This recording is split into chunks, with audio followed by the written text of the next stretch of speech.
Allez, je vais démarrer. Bonjour à tous, merci d'être là.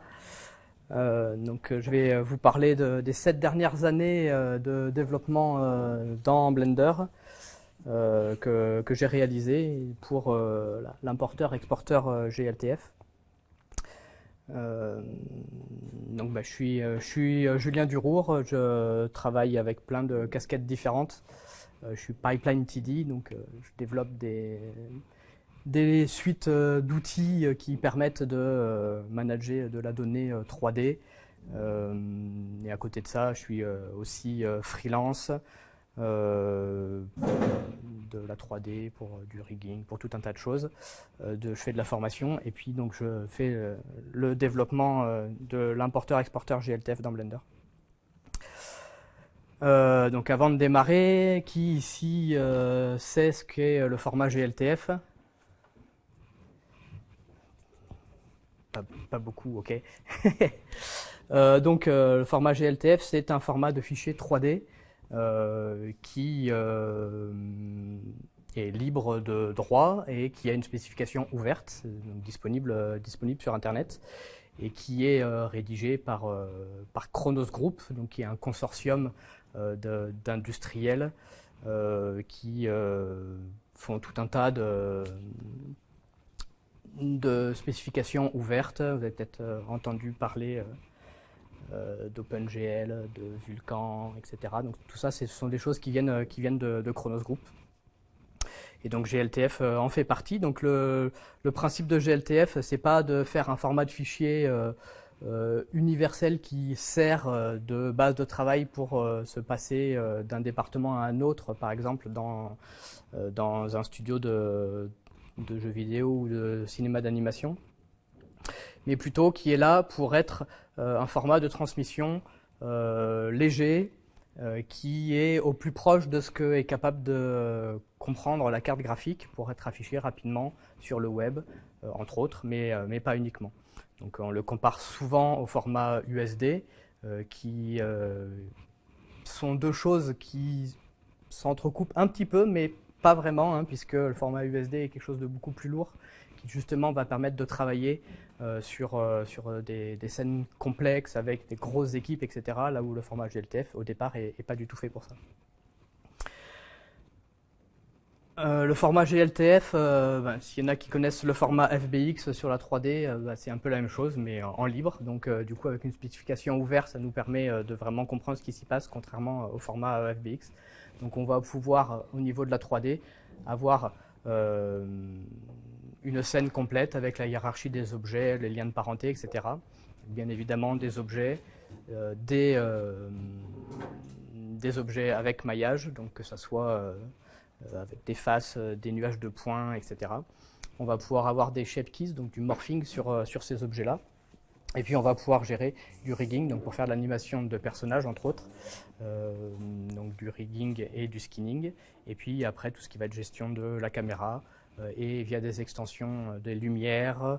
Au niveau des matériaux, donc ça se base sur ce qui se fait en ce moment dans l'industrie, c'est-à-dire des matériaux PBR, donc Physically Based Rendering, qui se rapprochent le plus possible de ce qui se passe au niveau de la matière dans la vraie vie, pour essayer d'avoir un rendu le plus photoréaliste possible, on va dire.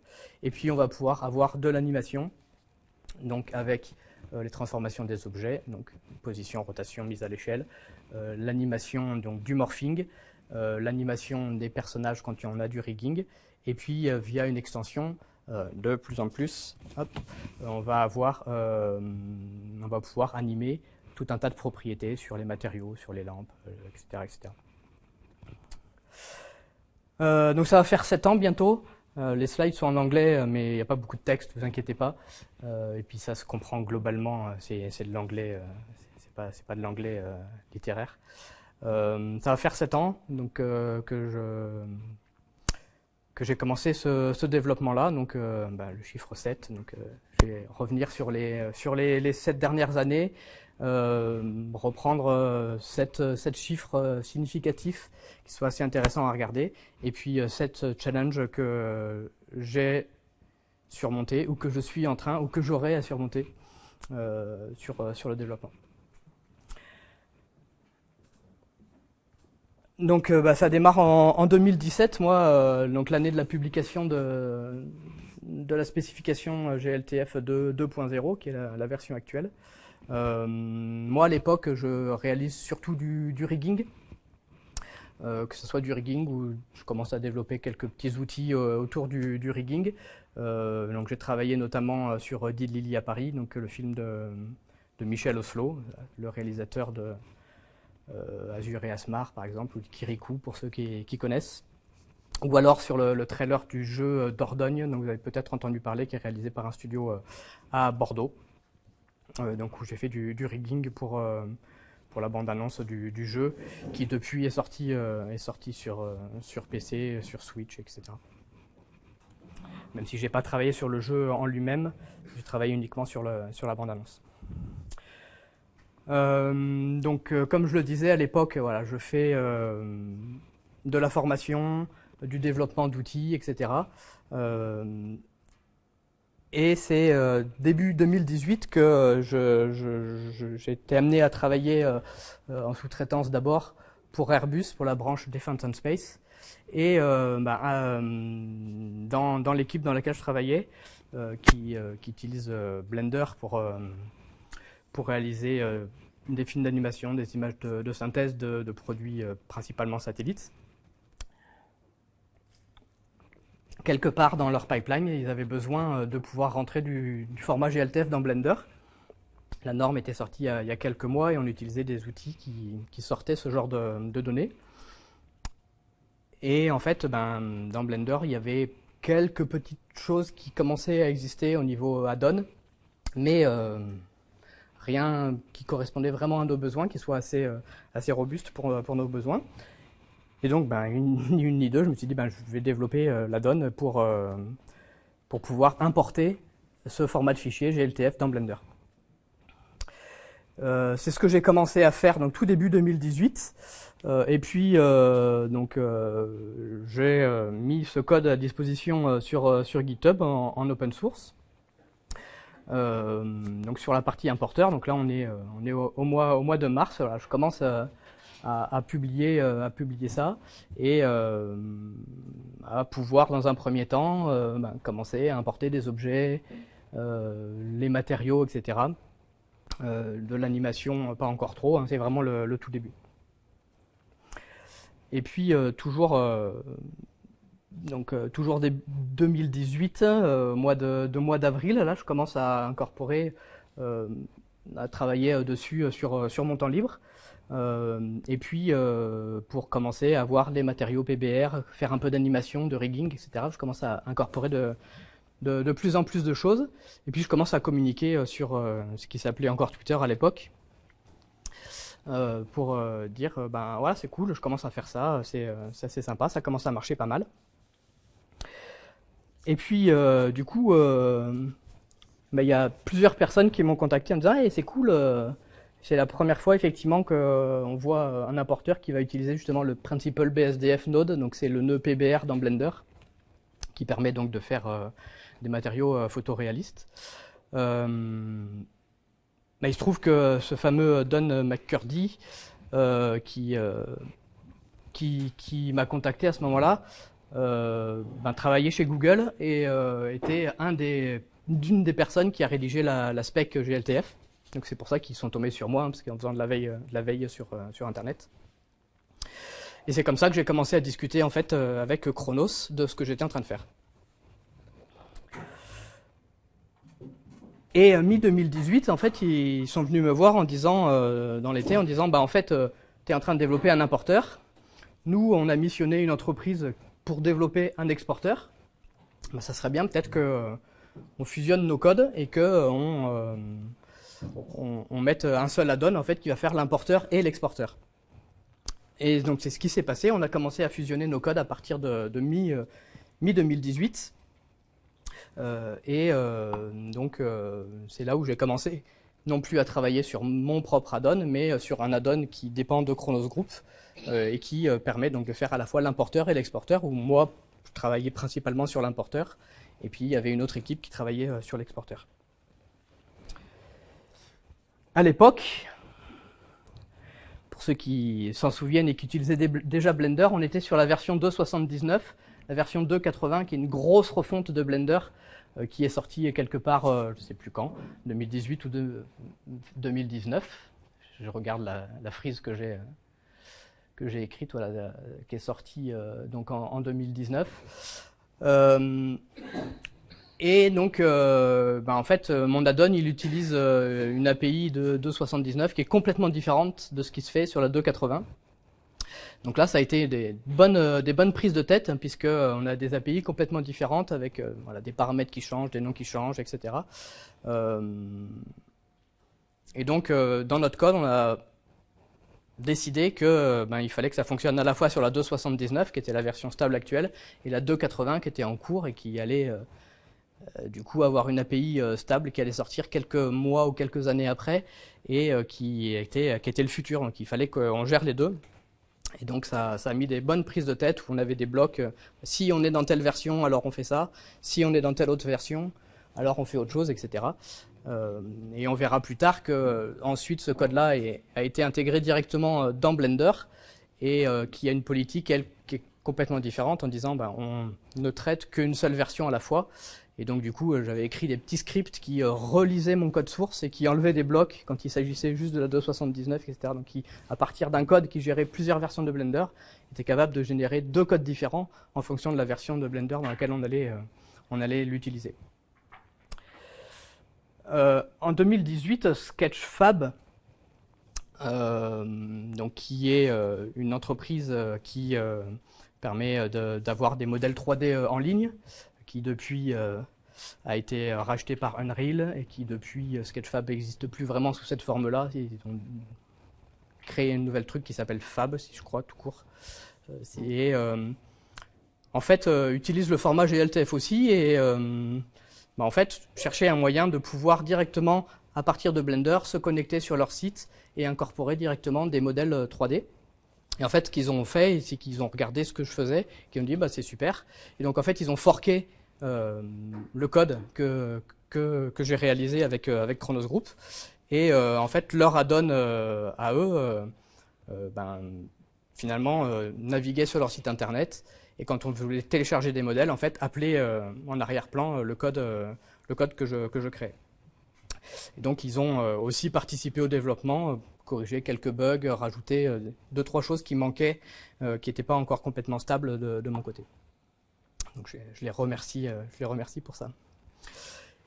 Et puis, fin 2018, on n'est toujours pas sur la version 2.80 stable, mais suite à une discussion avec les développeurs de Blender, ils ont décidé d'incorporer directement mon add-on dans Blender et qu'il soit actif par défaut dans Blender, donc que ça soit complètement transparent pour les utilisateurs, que ça soit un code qui soit réalisé par Chronos Group, mais la licence open source de l'add-on permet ça, hein, permet de prendre le code, le mettre dans Blender et de pouvoir l'utiliser.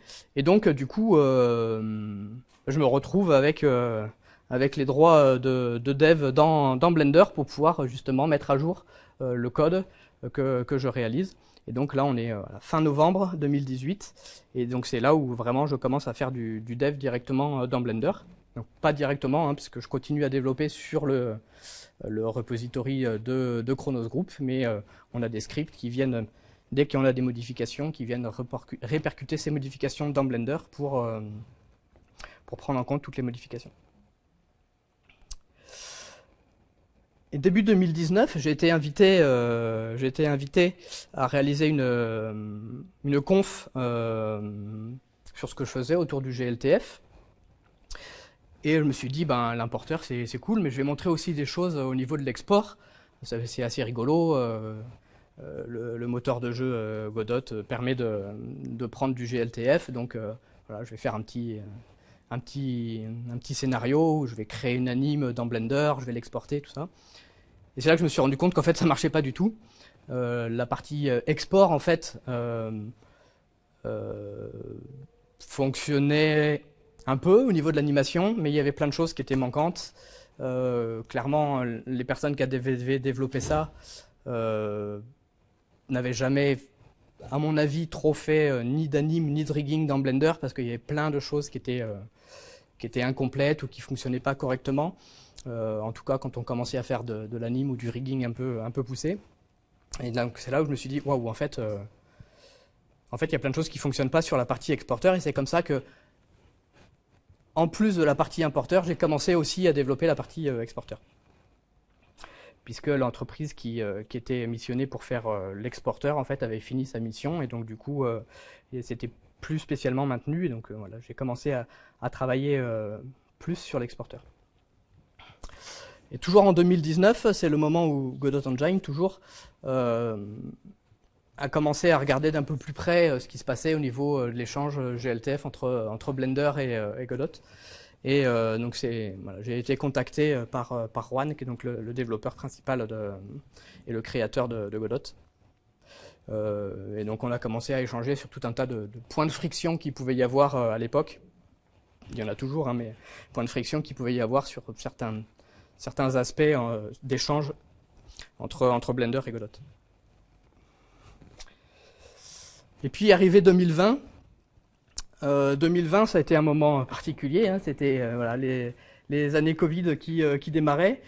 Pour beaucoup de développeurs et beaucoup de personnes de la communauté open source, c'était être à la maison sans pouvoir rien faire, et donc du coup c'était du temps libre pour pouvoir développer et faire plein de choses. Alors moi ça a été tout l'inverse, parce que voilà, j'ai une famille, j'ai 3 enfants, et donc du coup voilà, l'année 2020 au contraire c'était une année très active pour moi, mais pas derrière un PC, mais plus voilà, à gérer le quotidien avec des enfants, l'école à la maison, tout ça. Et donc du coup, ça a été une année pas facile pour moi, parce que il y avait plein de rapports de bugs qui s'entassaient, des gens qui comprenaient pas pourquoi je répondais pas rapidement ou aussi rapidement que ce que j'avais pu faire les mois précédents, etc. Et donc du coup, ça n'a pas été une année très simple. Et puis fin 2020, avec Chronos, on commence à dire ça pourrait être intéressant que tu sois officiellement membre de Chronos Group pour pouvoir participer aux réunions sur les problématiques qu'on a, sur tout un tas de choses. Et donc on commence à discuter avec les gens de Chronos, et c'est à ce moment-là que Blender a eu la bonne idée de rejoindre, de devenir membre de Chronos Group, donc ce qui a un peu facilité la tâche, puisque voilà, toutes les discussions qu'on avait en cours sur les manières dont je pouvais rejoindre Chronos Group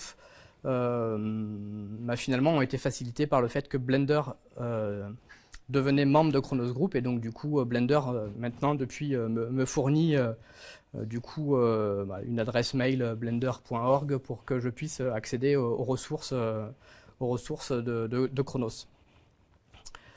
Donc ce qui permet voilà, des échanges beaucoup plus facilités avec toutes les personnes qui ont écrit la spec, avec toutes les personnes qui maintiennent les outils, etc. Et donc ça permet tout un tas de choses, de nouvelles synergies.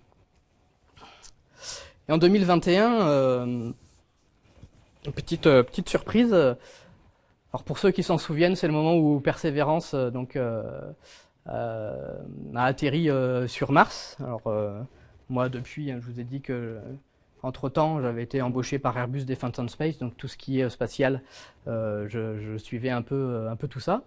Et donc, en naviguant sur le site de la NASA, je me rends compte qu'en fait, ils fournissent un modèle 3D de Persévérance. Ah bah tiens, je vais voir un peu plus loin. Bah tiens, c'est justement un format GLTF. Ah bah c'est cool. Donc je le télécharge, je l'ouvre dans Blender, ça s'affiche, la preuve, hein, la belle image est là. Et puis, vu que je suis un peu curieux, je vais regarder un petit peu dans le fichier en lui-même ce qui s'y passe. Et en fait, je me rends compte que ce fichier-là avait été créé avec Blender, hein, puisque dans l'éditeur il y a un champ dans le format GLTF qui nous permet de savoir qui a généré le fichier, mais il se trouvait que c'était en fait mon propre code de Blender qui avait exporté ce truc-là.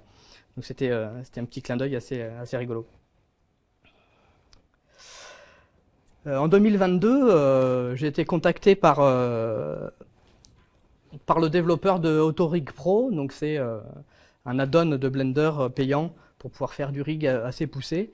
Voilà, s'il y en a qui font du rig ici, vous le connaissez peut-être, enfin en tout cas vous en avez sans doute déjà entendu parler, donc qui est développé par un Français. Et donc il me contacte en disant j'ai plein d'utilisateurs qui voilà, il avait des exports automatiques déjà vers le format FBX par exemple, et voilà, j'ai plein d'utilisateurs qui aimeraient pouvoir sortir du GLTF, mais en fait moi je régénère des rigs à la volée, tout ça, donc c'est un peu compliqué, je ne peux pas utiliser directement ton exporteur, comment on pourrait s'y prendre? Et donc on a travaillé ensemble pour que ça soit possible à partir du code qu'il y a directement dans Blender, d'avoir la possibilité, lui, de pouvoir l'appeler avec tous les paramètres qui vont bien pour que ça soit possible, qu'il puisse exporter directement à la volée des rigs qu'il génère lui pour le jeu vidéo principalement, mais pas que, hein, c'est des rigs qui s'exportent pour tout ce qu'on veut.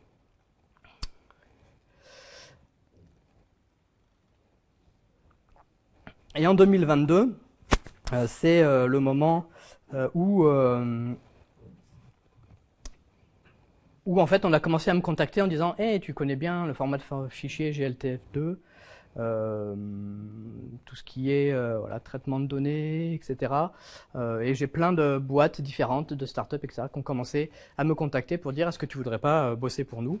Donc c'est là où de mon côté freelance pour faire du rig, c'est petit à petit repositionné pour faire du consulting pour des startups, pour tout un tas de boîtes de e-commerce ou autres qui peuvent faire appel à moi sur des points particuliers lorsqu'ils ont des questions sur le format de fichier. Et en 2022, donc toujours Godot Engine a rajouté une feature qui est de dire maintenant on va directement par copier-coller pouvoir prendre des fichiers Blender et les incorporer dans le moteur de jeu. Alors pourquoi je l'indique ici? Parce qu'en fait, c'est pas vraiment ce qui se passe. Ce qui se passe, c'est qu'ils prennent le format Blend, le fichier Blend, ils ouvrent Blender et ils exportent en GLTF2 directement à partir de l'exporteur que je crée pour générer les formats GLTF2, et c'est celui-là en fait qu'ils utilisent dans le moteur du jeu. Donc là, c'est pareil, ça amène de temps en temps des discussions sur des utilisateurs du moteur qui ont des questions, qui ont des bugs, etc. Donc, soit c'est vraiment des bugs et je vais corriger ça, soit c'est la façon dont Godot appelle tel ou tel paramètre qui peut être là-dessus. Donc, ça fait encore un acteur de plus avec qui discuter, qui utilise mon code. Et puis, donc maintenant, voilà, les années Blender 2.8 sont derrière nous, et on commence maintenant à avoir des versions stables. Et c'est le moment où, dans la norme GLTF2, il y a tout un tas d'extensions que Khronos Group est en train de ratifier, c'est-à-dire c'est des extensions, c'est-à-dire qu'on ne change pas le cœur de la spécification, mais on va pouvoir rajouter des choses, notamment pour tout ce qui va être les matériaux PBR, pour pouvoir rajouter tout un tas de paramètres. Et donc c'est là où Khronos me dit est-ce que tu voudrais pas bosser un peu plus que ce que tu fais pour le moment bénévolement, mais pouvoir rajouter ces extensions-là dans l'importeur et l'exporteur. Je leur dis ok, mais par contre je suis déjà en train de bosser sur deux gros sujets, j'ai deux gros os à ronger. Le premier, ça va être tout ce qui va être la refactorisation de la hiérarchie des objets, parce que la version 2.8 est passée par là, et donc du coup on a maintenant dans Blender les collections, les instances de collection, etc., qui est des choses qui n'existaient pas du tout au moment où j'ai commencé à développer l'importeur, et donc du coup même si j'avais mis des rustines à droite à gauche, il y avait besoin de refondre un peu tout ça. Et puis, comme je disais, la partie animation, il y a aussi encore du travail, même si voilà, j'y ai travaillé régulièrement, il y a encore du boulot. Et donc je leur dis, je veux bien rajouter les extensions, mais d'abord je veux terminer ça. Et on dit ok, pas de souci. Et donc du coup, ils m'ont aidé aussi du coup à pouvoir terminer ces deux gros sujets, donc qui sont arrivés dans la version 3.2. Donc là on est en 2022. Et puis ensuite, dans la version 3.3, justement, sont arrivées toutes les extensions qui voulait que je rajoute, donc principalement sur les matériaux, hein, ça se voit dans le nom des extensions, donc l'indice de réfraction, le spéculaire, la transmission, gérer les variants, etc. Je rentre pas forcément, dans les détails.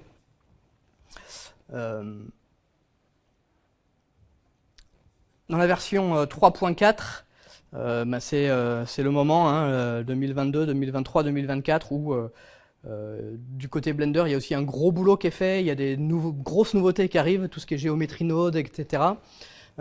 Et notamment tout ce qui va être les attributs, qui sont quelque chose d'assez nouveau dans Blender. Et ça tombe bien, parce qu'il y a quelque chose qui correspond dans la norme GLTF pour pouvoir justement mettre des attributs spécifiques et dire par sommet, je stocke des données qui sont des données dont chaque pipeline différent peut utiliser ce qu'il veut. Et c'est dans la 3.4 que j'ai commencé à gérer donc du coup ces attributs à l'import et à l'export dans le format GLTF.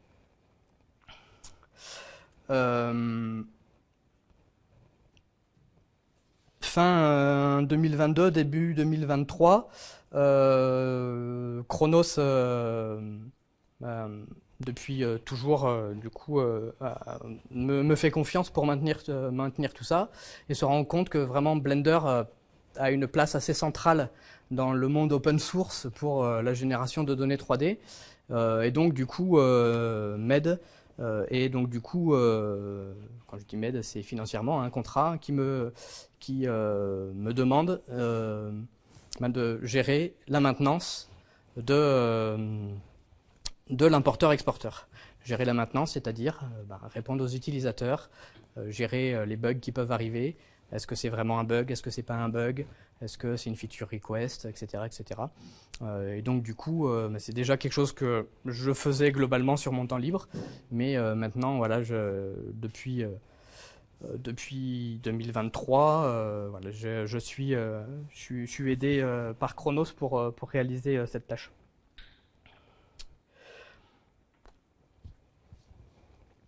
Ensuite, Blender 3.5, donc on est début 2023. Là, j'avais réalisé pas mal de gros changements dans les versions précédentes. Donc là, j'ai plus, voilà, il y avait besoin de se poser un peu aussi et plus de réaliser plein de petites améliorations à droite à gauche sans gros changements. Dans la version 3.6, il y a eu une grosse refonte de la partie animation. Là aussi, hein, à force de voir tous les rapports de bugs, tout l'historique de la partie animation, qui est clairement la partie la plus compliquée à gérer à l'export dans Blender, parce qu'il y a tout un tas de cas de figure différents. Mais donc j'ai fait voilà, une refonte complète du code de la partie animation. Dans la 4.0, qui est sorti il y a un an à peu près, beaucoup de nouveautés, dont les principales qui a été impliquées par un changement côté Blender sur le principal BSDF node, donc c'est ce fameux nœud qui permet de faire du PBR donc pour les matériaux photoréalistes dans Blender, qui a été revu, même si visuellement ça n'a pas changé grand chose dans Blender. En fait, derrière, ils ont changé certains algorithmes, ils ont rajouté tout un tas de paramètres, et en fait, pour le mieux, hein, parce que ça se rapproche des algorithmes et des modèles qui sont utilisés dans le format GLTF. Donc ça m'a simplifié un certain nombre de cas où j'étais obligé de faire de la conversion à la volée, des fois de la conversion sans perte, mais des fois de la conversion avec perte, parce que les modèles n'étaient pas compatibles. Et donc du coup, là, cette nouveauté-là dans Blender m'a permis de simplifier un certain nombre de choses, parce que au niveau des modèles, ça s'est rapproché. Et puis toujours des nouvelles extensions qui étaient ratifiées par Chronos, que j'ai intégré aussi. La 4.1, donc là on est il y a moins d'un an, hein, qui est sorti en début d'année 2024, avec le rajout encore d'une extension, et puis surtout quelque chose qui m'était demandé depuis pas mal de temps, qui était assez compliqué à mettre en place, parce que le modèle de données est un peu compliqué, mais c'est justement tout ce qui est géométrie node, où les gens s'amusent de plus en plus avec. Et donc j'ai intégré du coup un export expérimental. Je laisse un expérimental pour le moment parce que c'est quasiment impossible de gérer tous les cas de figure, mais de pouvoir gérer des exports de géométrie node dans le format GLTF. Et donc du coup voilà, c'est au moment où c'est sorti, il y a plein de monde qui se sont dit ah c'est trop bien, ça marche. Donc il y a eu quelques posts sur les réseaux sociaux de gens contents, et c'est bien.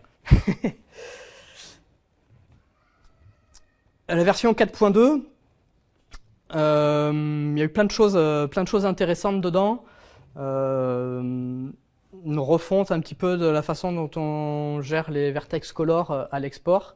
Je vais y revenir dessus après. Ça a été un drama de l'année 2024. Je vais y revenir dessus. Dans Blender, maintenant, on a la possibilité d'exporter collection par collection. Donc là, ça a demandé quelques petites adaptations aussi qui ont été réalisées à moitié par moi, à moitié par les équipes directement des devs de Blender. Et puis c'est la version, pour ceux qui suivent, où tous les add-ons sont maintenant hébergés sur une plateforme, donc qui s'appelle plus des add-ons, ça s'appelle des extensions, qui sont hébergés sur une plateforme où on peut télécharger directement les extensions. Et en fait, il y a quelques add-ons qui sont restés directement dans Blender, qui sont considérés donc comme des add-ons core, qui sont ramenés directement dans Blender. Et ben le mien en fait partie. Donc du coup, voilà, ça a demandé quelques petites adaptations parce que voilà, on a changé de. Avant, j'étais sur un dépôt de code source qui était lié aux add-ons. Maintenant, je suis directement dans le code source de Blender, etc., etc. Et puis, une nouvelle extension gérée, donc qui sont Animation Pointer, qui est en fait, qui a été un gros boulot, puisque ça va permettre directement de pouvoir animer des UV maps, animer des facteurs sur des textures, sur des matériaux, animer les couleurs des matériaux, etc. Donc ça fonctionne à peu près, pas dans tous les modes d'animation que je gère dans l'export, mais ça commence à ça commence à ressembler à quelque chose. Et la 4.3, qui était censée sortir la semaine dernière et qui finalement sortira que la semaine prochaine, voilà. On a vu sur les 5 dernières versions, il y a eu énormément de changements. Là, je vais essayer de me dire, on va stabiliser un peu tout ça pour être sûr que tout fonctionne correctement, etc., etc. Donc, pas d'énormes modifications dans ce qui arrive la semaine prochaine, mais plein de choses de stabilisation, de correction de bugs, etc. Puisqu'il y a toujours des petites choses, des corner cases, comme on dit en anglais, voilà, tout un tas de cas d'utilisation qui peuvent poser problème. Et puis qu'est-ce qui va arriver pour moi dans les années prochaines? Ce qui va arriver là début 2025, c'est que côté animation, ils sont en train de faire une refonte complète du data model dans Blender de ce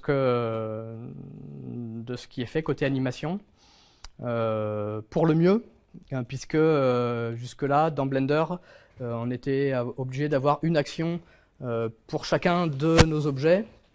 Donc si j'animais un objet et que j'animais un deuxième objet, mais qu'en fait ces animations-là elles fonctionnaient ensemble, moi j'avais quand même 2 actions différentes dans Blender, alors que dans le format GLTF on a la possibilité de dire ces 2 objets en fait ils sont animés en une seule animation.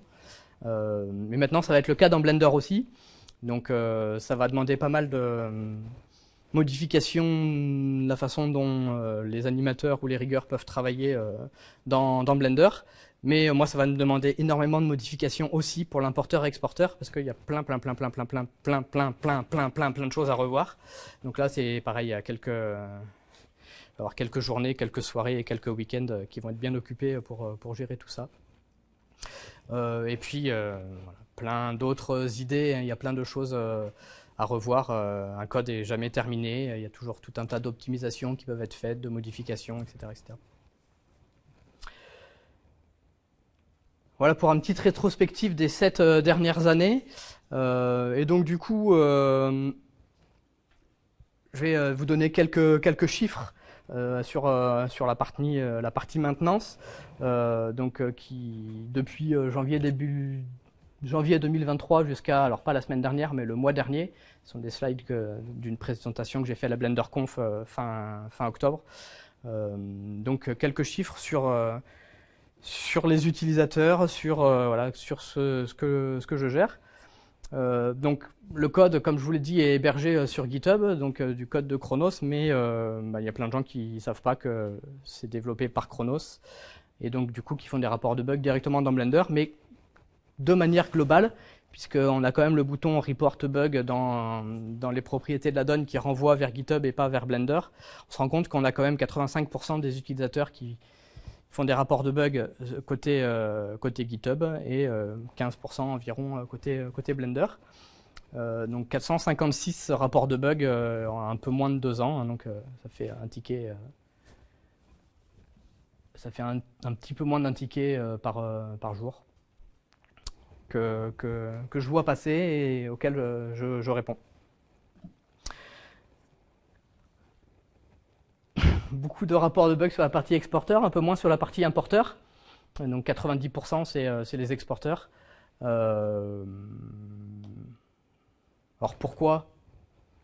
Il y a deux possibilités, soit l'exporteur est plus compliqué et il y a plus de bugs dedans, soit les gens utilisent plus l'exporteur que l'importeur. Et je pense que c'est surtout ça la réponse, mais ça, j'ai pas possibilité de le savoir.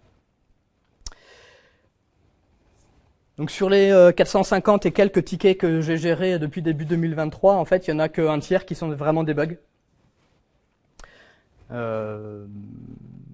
un peu plus d'un tiers, 35%.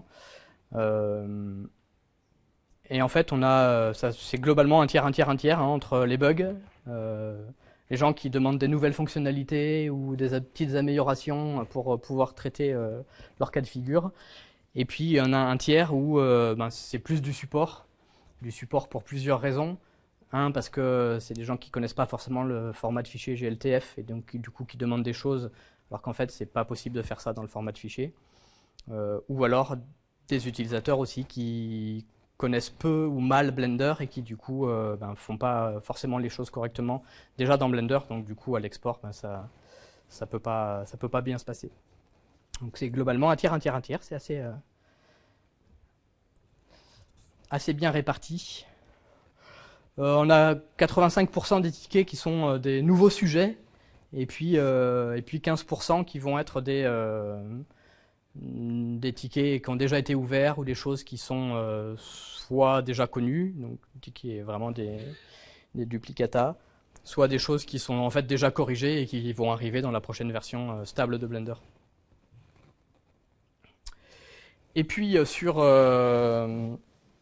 les sujets, on a une grosse partie animation, c'est quasiment un quart des tickets qui sont ouverts sur la partie animation. Donc c'est beaucoup, mais j'ai pas fait la répartition entre 2023 et 2024 sur ce diagramme-là, mais en fait on se rend compte qu'on était plutôt à plus de 30 et quelques en 2023 et que ça s'est fortement réduit. Donc voilà, tous les efforts que j'ai mis sur la partie pour gérer la partie animation, la refonte, etc. Portent leurs fruits. Donc ça c'est toujours agréable à voir. Et puis après on va avoir une grosse partie matériaux et textures parce que dans le format GLTF on peut pas faire n'importe quoi au niveau des matériaux et donc du coup lorsqu'on a un matériau qui s'affiche très joliment dans Blender, si ça utilise des choses qui ne sont pas transcriptibles, qu'on peut pas traduire dans la norme GLTF, forcément on sort ce qu'on peut, voire rien, et donc du coup on a souvent des rapports de bugs là-dessus, mais qui malheureusement sont pas liés au code directement, mais plus à la façon dont la spec existe. Quelques chiffres, il en fallait 7, donc on a voisiné 1500 étoiles dans GitHub. Et plus de 5000 commits depuis juillet 2018.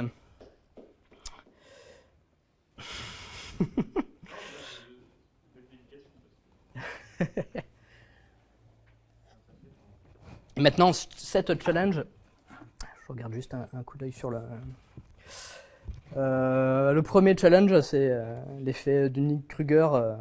Il y en a qui connaissent. Alors, vous avez la version bullshit à gauche, qui est la version qui est connue, et puis vous avez les vrais résultats scientifiques qui sont à droite, qui globalement expliquent que quand on démarre un projet, on est tout content, on pense tout connaître sur le sujet, et très rapidement, on se rend compte qu'en fait, on ne sait rien du tout. Donc, voilà, c'est ici un moins. Est-ce que j'ai. Voilà. Moins, au début, on connaît rien du tout et on a super confiance en nous en disant bah, c'est bon, gérer un exporteur et un importeur GLTF dans Blender, ça va pas être trop compliqué. Puis assez rapidement, on se rend compte que voilà, la vallée du désespoir, que en fait c'est bien plus compliqué que prévu et puis on met longtemps à revenir, à se dire que finalement, allez, on a confiance, on commence vraiment à connaître le sujet. Donc ça a été le premier truc à gérer parce qu'effectivement, il a fallu que je me plonge dans tout un tas de papiers scientifiques pour essayer de comprendre vraiment quels sont les modèles PBR qui sont utilisés, pourquoi c'est pas compatible avec Blender, pourquoi tel truc ça fonctionne, tel autre ça va pas fonctionner, etc., etc. Et donc ça a été et c'est toujours une grosse partie de mon boulot, c'est voilà, de comprendre vraiment comment fonctionnent les choses dans l'absolu, dans la 3D, et comment ça fonctionne dans le GLTF, comment ça fonctionne dans Blender, et comment on peut réussir à s'entendre entre les deux. J'en ai beaucoup parlé, mais effectivement, la partie animation, c'est un gros challenge, parce que y a plein de choses qui sont possibles dans Blender et qui ne le sont pas dans le format GLTF, notamment avoir des courbes avec plusieurs types d'interpolation. Donc d'abord c'est constant, puis après c'est linéaire, et puis après j'ai une courbe de Bézier. Ça, dans Blender, ça pose aucun souci. Dans le GLTF, c'est absolument pas possible. Pour chaque courbe, on peut avoir qu'un seul type d'interpolation. Dans le GLTF, on peut pas juste animer juste la composante Y de la position, par exemple. À chaque fois, on a le trio X, Y, Z. Le rigging dans Blender, c'est bien, c'est super. Ouais. Tu dis qu'il n'y a qu'un seul type d'interpolation dans le GLTF, c'est juste une à la fois. À la fois, pardon. Un seul type d'interpolation pour chaque courbe. Donc on peut choisir entre le linéaire, le constant ou le Bézier. Il y a les trois, mais par contre, tu en choisis une et pas comme la capture que je viens de prendre où on a d'abord du constant, puis du linéaire, puis du Bézier ici. C'est un seul type à la fois. Il vaudrait mieux faire du Bézier puis transformer à chaque fois. Mais là, ça va pas Ben ouais, du coup, on fait du baking pour essayer de sortir les données qui vont bien. Et puis la gestion dans le NLA de quelque chose qui se rapprochait de ce qu'il y avait dans le format GLTF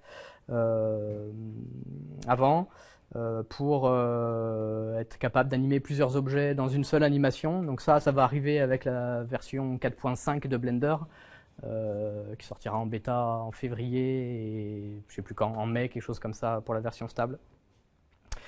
Mais donc du coup, voilà, des petites bidouilles pour le moment, en gérant par le NLA en fonction du nom de la track pour pouvoir fusionner les animations, etc. Les gens qui ont déjà eu à faire ça savent de quoi je parle. Les autres, continuez à être heureux sans. Si vous en avez besoin, de toute façon, vous mettrez les mains dedans et puis vous me contacterez si vous avez des questions. Le rigging dans Blender a une énorme particularité, c'est qu'on a des bones, les os, qu'on voit sur la capture de gauche. Ça, c'est quelque chose qui n'existe que dans Blender. Dans tous les autres softs, on a ce qu'on appelle des joints, qui ne sont pas des os avec une queue et une tête, mais simplement un repère, une seule matrice au lieu de deux matrices. Et donc, du coup, toutes les problématiques qui vont avec à l'import, à l'export, voilà, on n'est pas 100% compatible avec le GLTF, donc on s'en sort, mais ça demande du travail de conversion et souvent quelques incompréhensions de la part des utilisateurs.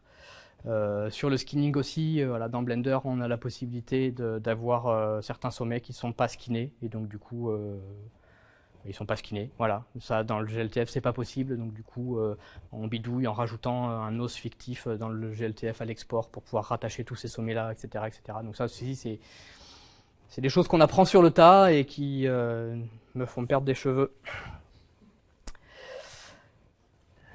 Le modèle de matériaux, voilà, c'est quelque chose qui prend du temps au niveau perf d'aller checker, remonter tous les liens, etc.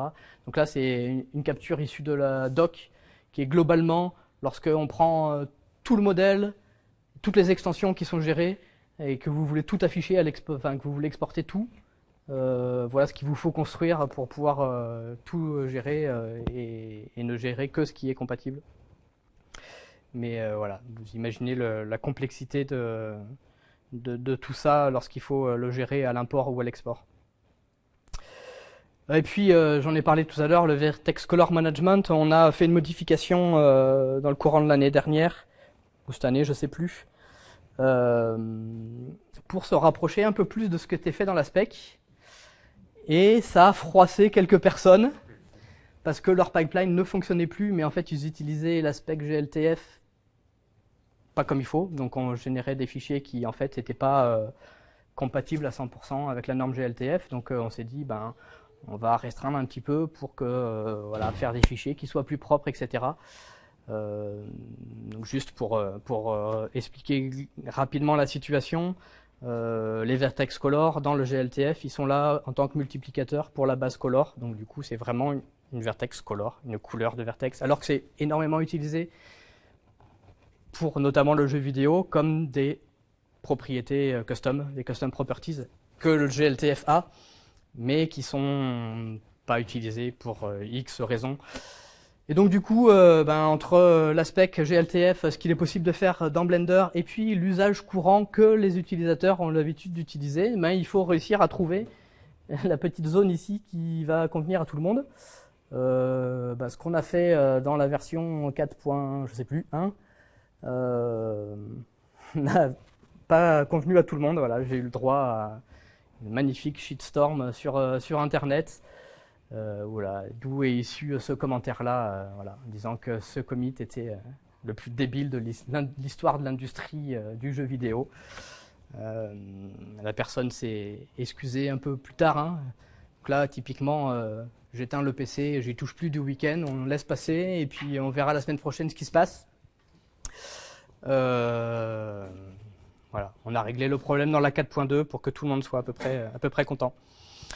Parmi les challenges, alors c'est très facilitant et c'est très cool que ça soit incorporé directement dans Blender, mais ça a aussi des contraintes sur la qualité du code, des contraintes sur les deadlines. C'est pas moi qui choisis les deadlines, telle date, la version elle sera release et puis il n'y a pas de choix. Donc ça peut être aussi voilà, des contraintes de mon côté, surtout quand il y a des modifications dans Blender. Et puis qu'on se rend compte que en fait ça casse tout de mon côté, mais ça n'est pas spécialement rendu compte avant et il faut s'en rendre compte avant la release parce que sinon il n'y a plus rien qui marche. Donc voilà, c'est un challenge, même si c'est quand même très cool d'avoir le code directement dans Blender. Et puis un autre challenge, c'est que le format GLTF, c'est utilisé par le jeu vidéo, c'est utilisé par les sites de e-commerce, c'est utilisé beaucoup en AR, VR, donc réalité virtuelle, réalité augmentée pour le web, etc. Et donc tout le monde l'utilise en fait, et c'est très bien, et c'est fait pour ça, mais pour des choses différentes. Et donc du coup, tout le monde va avoir sa petite option pour dire oui, mais moi j'aimerais gérer tel cas, tel cas, tel cas. Et quand on déplie tous les menus de toutes les options à l'export, voilà ce que ça donne.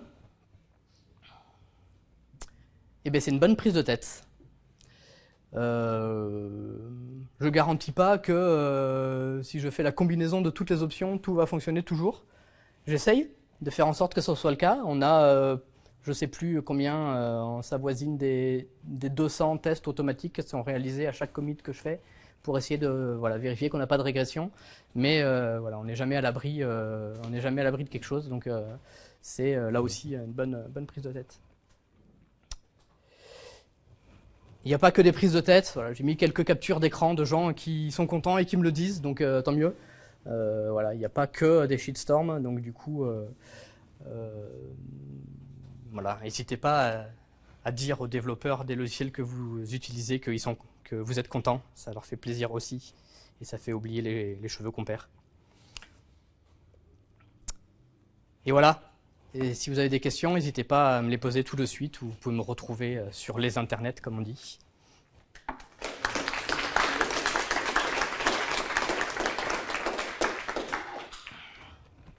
Pas énormément de temps pour les questions, je crois que je suis arrivé à peu près au bout, mais c'est pas grave, on va en prendre quand même, il y en a au moins une. Moi, du coup, je voudrais revenir quand même très rapidement sur les 5 commits, parce que sur 6 ans, ça fait une moyenne de quasiment 3 commits par jour, donc même si je me doute bien que c'est pas toi qui les as tous écrits, ça fait quand même une sacrée constance dans l'activité. Ouais. Donc là-dessus, mes félicitations.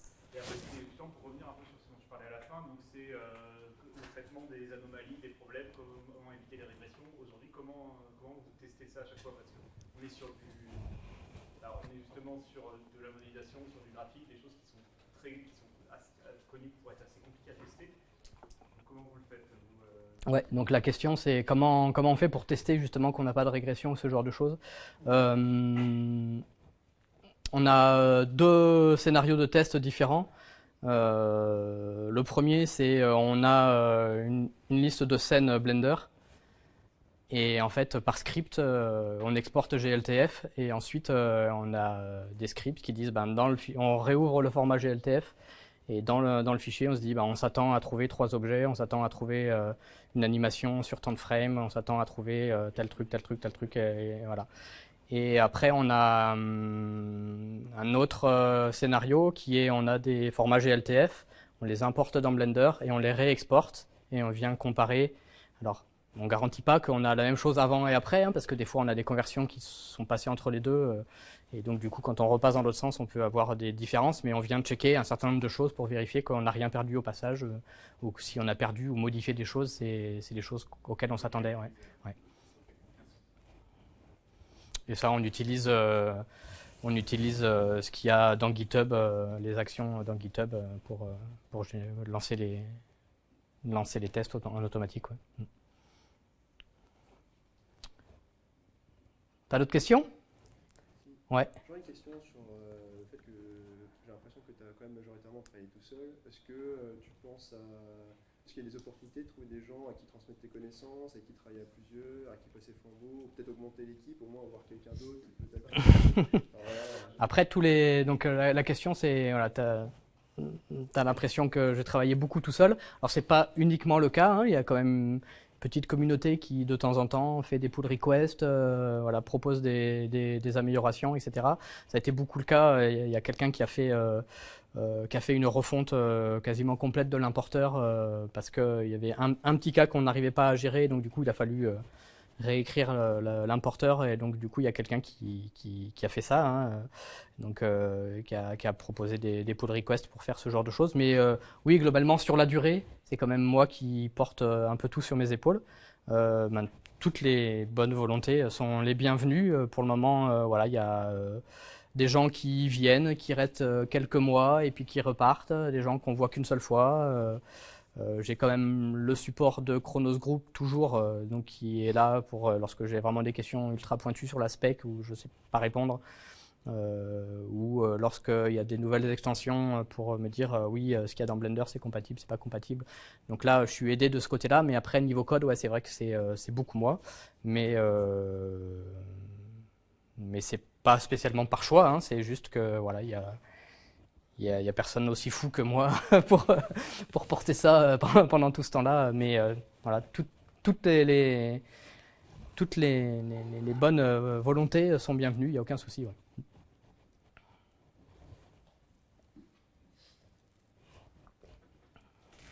Ben merci, et puis voilà, au plaisir de discuter ici ou en ligne.